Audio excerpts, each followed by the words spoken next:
Big size equals not good.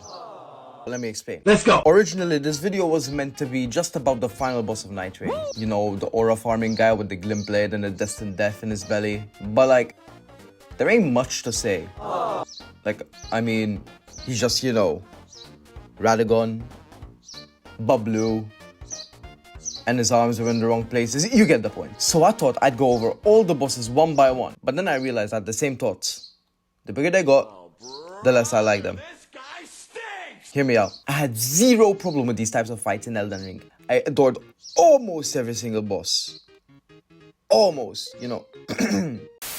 And don't get me wrong, I'm not saying I hate any of these bosses. But when it's three people constantly bashing the big guy and he's locking on to one random person after every 2 attacks, it's almost like you don't even think about dodging logically or anything. You just bash and pray. I like the human bosses where it's a sword fight and not a massive scorpion and a flying moth tapping me repeatedly. And that's also why I fucking love the night aspect. Holy shit! This boss has everything. That design, I love it. He's up there with Malekith in terms of Souls bosses for me, and I'm biased. I love R'hllana because it's a sword fight, but that doesn't change the fact that the night aspect is absolutely goated. And to show you all my thoughts visually, here's a tier list with my live commentary. Let's go. I'm recording this a second time because I did the full voiceover without recording my screen. Trifilosopher. He's a good fight. I like him. He's a proper skill check, I'll give you that. I think he's like top 3 ones I had the most deaths in.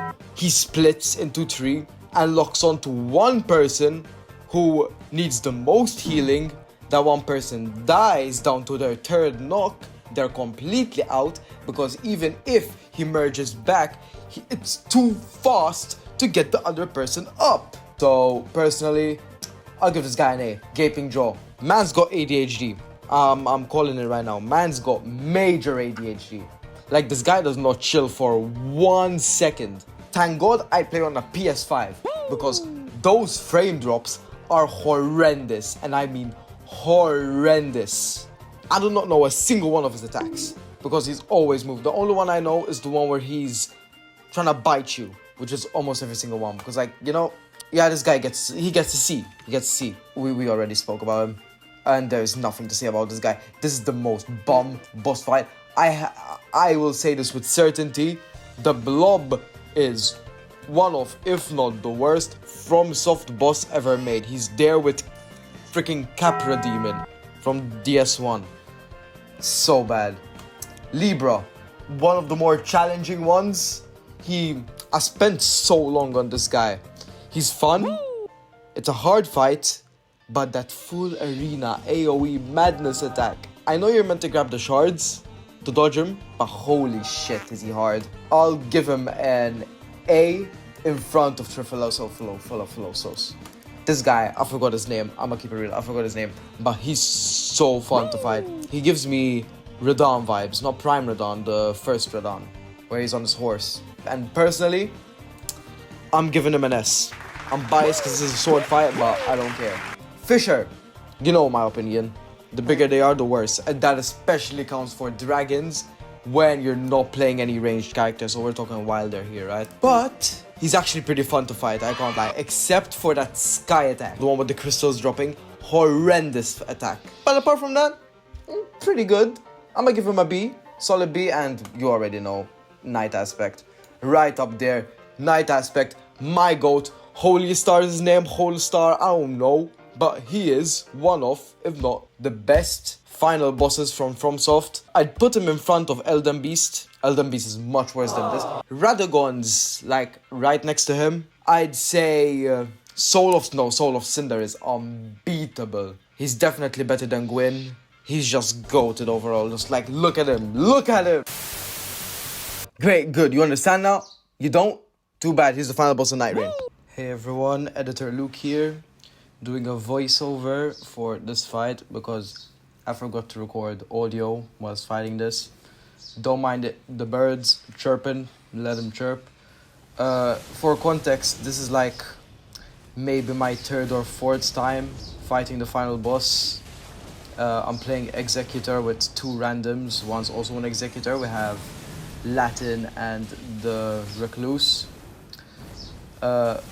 Primarily, I just focus on parrying, right? Because it's sick as fuck. Like, just look at this shit, bro. This is the Nightlord's first phase.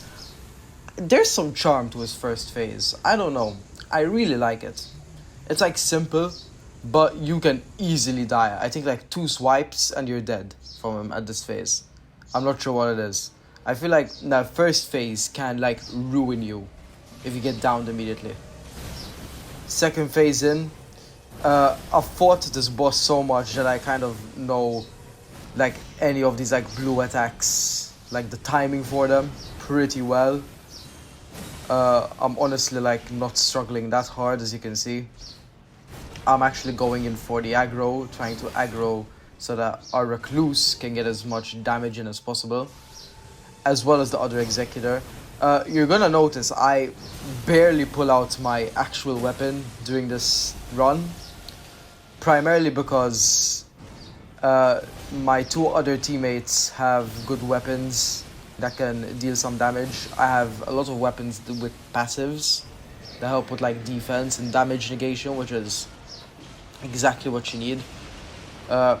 Honestly, I'ma be real, I do not know what I tried to do here. I tried to stagger him out of that phase and try to get a few more like attacks in, and this is also a bluff. I try to go for the hook, but like he just goes up. Now this is the point where I get as far away as possible so I can definitely dodge those, because the hitbox for these upcoming attacks is so unbearable. Like, I'm trying to parry him and you just keep on getting hit from the ground. Luckily, the other Executor gets him down. I don't get the critical hit, but that's fine, because he's pretty low and the Recluse is doing major damage. And it's honestly over right here. Just taking the soundtrack though. The soundtrack is beautiful. And there you go, you hit a little cheeky emote and it's over. It really wasn't that long. This fight took like 3 minutes max. First time I fought him was 15 minutes. We were 3 wilders and I had no idea what I was doing. It was day 2 of like the game being released, and I was gonna use that footage, but it was so long and drawn out I just didn't want to. I'm just showing you off the ending bit. I don't have the remembrance done for Executor because the fight against the Earth 3 Avatar is in like the snow biome, and no one goes for that snow biome anymore unless you're doing Caligo. But yeah, obviously you break the chairs, because what else will you do in this case? And you go talk to the guy, give him the rune, and that's that. I hope you guys like this. I try to get you the best footage possible, but there you go, there's the title screen. Yep. Fuck you guys. Woo!